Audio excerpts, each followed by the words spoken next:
Kila aliyesikia Yesu alikuja. Kila anayesikia Yesu alikuja.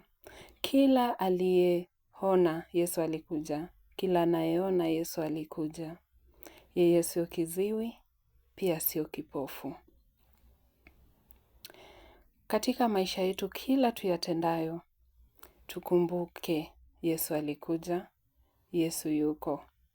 Kila tuyanenayo kwa maisha yetu tukumbuke Yesu alikuja, Yesu yuko. Wa kipekee sana, aliyetumwa kutuokoa, kutununua, kutukomboa kwa uwezo na mamlaka kutoka kwa mkuu wa wakuu, Mungu wa miungu yote. Kila anayorithi, anataka pia nasi turithi.